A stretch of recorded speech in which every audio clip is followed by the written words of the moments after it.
Will memes define the next decade more than lists? What does it mean that Apple Podcasts are available on Amazon Alexa devices? How are rare breeds going to save business from conformity in the 2020s? We'll dig into these trending topics and more on the Business Management Podcast at the intersection of marketing, technology, media, and popular culture. It's called Disruptive FM. Roll the title. It's Disruptive FM. Disruptive FM. Disruptive FM. Welcome to Disruptive FM, where business and culture collide. Sponsored by Microsoft and Branding Strategy Insider. With your host, Jeffrey Colon. Okay, here we go. Hey, what's up, everybody? Happy New Year and welcome to the year 2020 and welcome to Disruptive FM. This is episode 59. I'm Jeffrey Colon, head of brand studio for Microsoft Advertising, gearing up for another bold year ahead of us. Thanks for turning up the volume. We've been gone for a bit, on hiatus for the holidays and also producing special episodes of the show. Make sure to check out our 2020 Vision Trends for the Next Decade episode and our special episode from CES in Las Vegas. But we're back in the studio, and it's time to get back to business. On the way, 3 trending topics to sort through. And we'll also hear from both Sunny Bonnell and Ashleigh Hansberger, co-authors of the book Rare Breed. It's one of my favorite books from 2019, all about the 7 virtues that make up the nonconformist business person's manifesto. It's going to be a good one, so let's dive in. Here are this week's trending topics. The meme decade. When we define decades, we usually define them with lists. Well thought out pieces trying to explain the world around us. But maybe lists are something we should have left behind in the 2000s based on what the 2010s brought us. But the last decade may be better defined by the visual meme. In 2010, we literally asked the question, what does the fox say, based on some Norwegian pop song now stuck in my head again. In 2011, it was Rebecca Black's Friday. In 2012, it was the Great Harlem Shake. 2013, brands acting like people when Sunny D tweeted, "I can't do this anymore." Then in 2014, it was the Ice Bucket Challenge. In 2015, it was the goddamn blue dress. Wait, no, gold dress. Hold on a second. It's blue. 2016, we had the Mannequin Challenge. In fact, instead of a song of the year that helped us define our world from the 1920s until the 2010s, we can now say memes define culture for us now more than anything else on an annual basis. This includes the upcoming 2020s. Don't believe this? Well, just look at the fact that there are meme factories generating hundreds of memes daily and GIFs on platforms like Jiffy.com, and that the main way we communicate on Twitter isn't a response in text, but a response by GIF. Same with text messaging. We use emoticons. In fact, if anything, meme culture has given us back the fact a picture, or rather we should say an animation, is worth 1,000 words. Trending topics on DFM.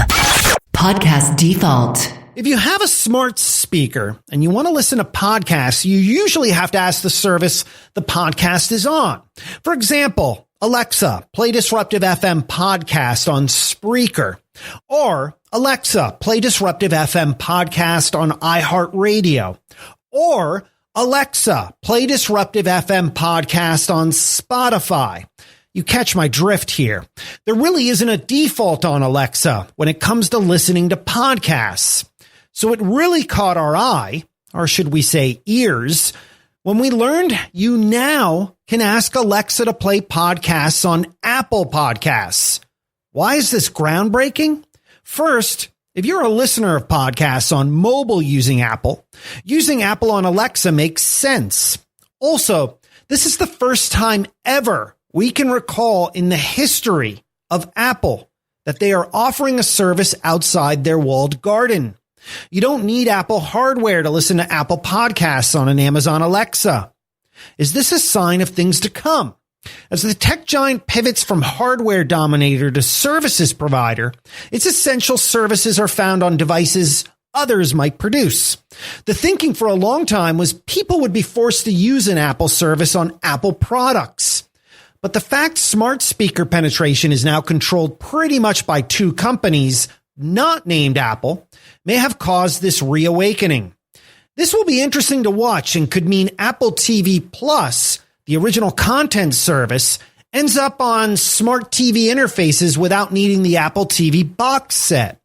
What we'll definitely watch is if Apple Podcasts becomes the default on Alexa smart speakers. So if you listen to podcasts using Apple Podcasts on mobile, now you can simply ask your Alexa, "Alexa, play Disruptive FM on Apple Podcasts." That's some good branding for a service, don't you think? Trending topics on DFM.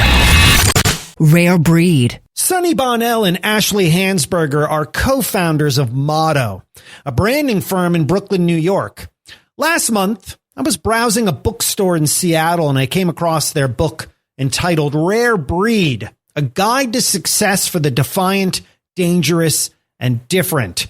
After reading the book on a flight to and from Seattle and New York City, it went straight onto my top 5 list of business books for 2019.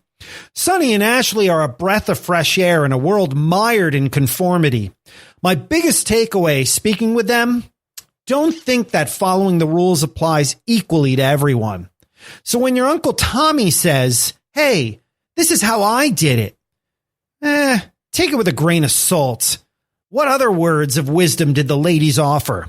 Well, they were kind enough to join me on Microsoft Teams last week. Let's take a listen to our conversation. I think that, generally speaking, we don't know how to manage, understand, and celebrate the rare breeds within our companies and in our society as a whole. So when you have this type of rare breed who has one of these 7 traits described in our book, one of these so-called vices that are, society tells us is counterintuitive to our success, and just to kind of highlight what those 7 are: being rebellious, being audacious, being obsessed, being hot-blooded, weird, hypnotic, and emotional. These are all sort of dualistic traits that have both a positive and a negative connotation. And what happens is that we are a society filled with a lot of rare breeds and companies filled with rare breeds, but we don't always know what to do with them. We don't know how to cultivate the parts of themselves that might be slightly rogue. And so what we often do within our organizations, and maybe even in society, is we try to suppress it. And this happens from the moment that we're born. I mean, one of the first mirrors that we ever look into is the eyes of our parents. They're already dreaming of a life for us that we haven't even lived yet. And so we're already sort of being shaped and conditioned as we move through our early childhood and then on into high school and into college and into the careers that we choose. And so a lot of us are walking around probably with a bunch of our pieces of ourselves that we've made invisible, or others around us have made invisible. And so we don't really allow ourselves to show up fully, not only in the careers that we choose, but also the life and work that we find ourselves in. And so Rare Breed is about not only awakening that voice within us, but also to reframe what these 7 traits are and how society has deemed them as sort of counterintuitive to your success. We've written a book that says, no, these are actually the keys to that success. And here's what to look out for. Here's how to manage it. Here's how to leverage it. And more importantly, it's kind of been catching on for both people who are trying to find out how they go from a job to a calling, but it's also for leaders and teams and organizations who have those kinds of people within their organization, but don't actually know what to do with them. Being rebellious is something that should get you fired. But in the 2020s, that's a virtue for the successful in a world mired with lookalikes, BS artists, and best practicing practitioners. Sonny Bonnell and Ashleigh Hansberger on why rebels and rare breeds matter more than ever in a world of mediocrity. It's Disruptive FM, Communications. the business culture podcast. They say if you listen closely, you can hear the sound of today.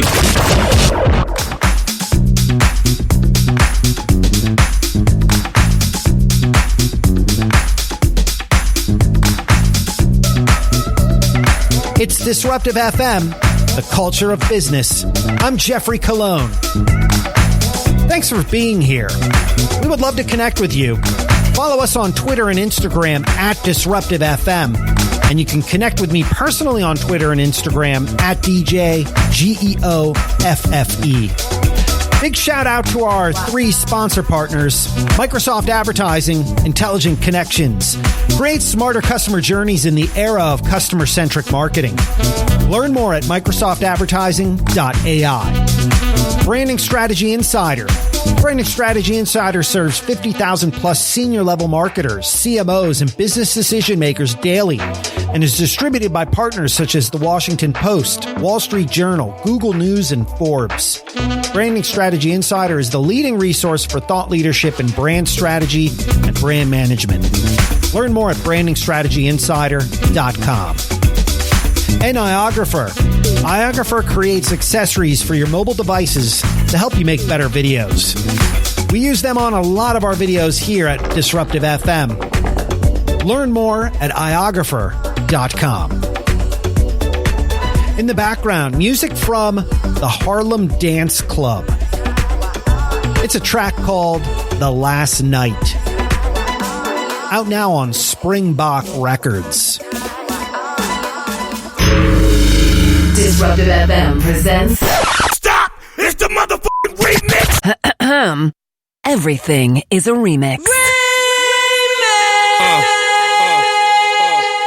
This past week, our contributor at large, Cheryl Barbie, shared an interactive BuzzFeed quiz created by this interesting company called Echo, E-K-O. I took a few of the quizzes. One was on if you knew how to speak like someone in high school. Another was an interactive film called Epic Night. What I realized quickly was, after watching the content, I was left to make a choice while the content was streaming. Should I go to the party or stay home? Was I listening to a friend's rant or wasn't I? All in real time, the content tailored to be more engaging based on the mood I was in. This wasn't guesswork that exists with static content in its current form. I had the ability to influence the ending of the story. Oh my gosh, was this new and innovative? In fact, it never existed before. But it has. You see, growing up in the 1980s, my mom and dad flooded my bookshelf with choose-your-own-adventure books. In these, you read a story written from a second-person point of view where you, the reader, assumed the role of the protagonist and making choices that determine the main character's actions and the plot's outcome. The famous phrase, choose your own adventure, was born when Ed Packard, the original author of the series, who was rejected 9 times by various publishers, sold his second and third books. The second, Deadwood City, was a Western saga, and junior editor Dina Stevenson was given the assignment to create a jacket line that would explain this unfamiliar narrative style to readers. Stevenson came up with choose your own adventure in the Wild West. The phrase was adapted for the next title with the tagline, The Third Planet from Altair, choose your own adventure in outer space. So now we have choose your own adventure video clips that you can make using Echo technology. New and innovative? Hell no. Cool and needed in a world where we want more narrative control? Hell yes. Just remember, when you think you're seeing something new, everything is a remix. Okay, here are a few stories that are starting to create some buzz, and we think you should pay closer attention to. It's a segment we call On the Radar. Here's what's on our radar. Number 1. In a time of massive tumult for bricks and mortar retail, a 37-year-old South Florida mall has created an unlikely recipe for success. The owners of Aventura Mall, located between Miami and Fort Lauderdale, are emphasizing low-tech entertainment over cutting-edge gadgetry. A wildly popular 9-story slide has been installed, along with whimsical sculptures, a terrace-lined party venue, and carnival-style games of chance. It has a near 100% occupancy rate and is considered one of the most successful malls in the U.S. Number 2. Amazon wants customers to be able to pay with their hands. The tech giant, which is reportedly working with Visa, is creating checkout points which it hopes to sell to companies that do a lot of repeat business. Consumers would be able to link their credit card information to their hands, scanning their palms to pay for the items they're purchasing. The online retailer is in a race against other tech giants, such as Apple, to make transactions more seamless and involve more surveillance. Number 3. The 2,153 richest people in the world held more money than the poorest 4.6 billion altogether in 2019. While unpaid and underpaid work by women and girls was worth over $10.8 trillion a year for the global economy. This according to a new report from Oxfam. The World Economic Forum separately released its Index of Global Social Mobility, calling for a new policy mix and some new economics. Just as its annual gathering in Davos is set to begin with a focus on themes, including globalization and inequality. We'll cover more of Davos on the next episode. Okay, that's going to do it for DFM episode 59, our first new episode of the new year. Big thanks to our guests Sunny Bonelle and Ashleigh Hansberger. Next week, we've got a long overdue interview with author David Epstein.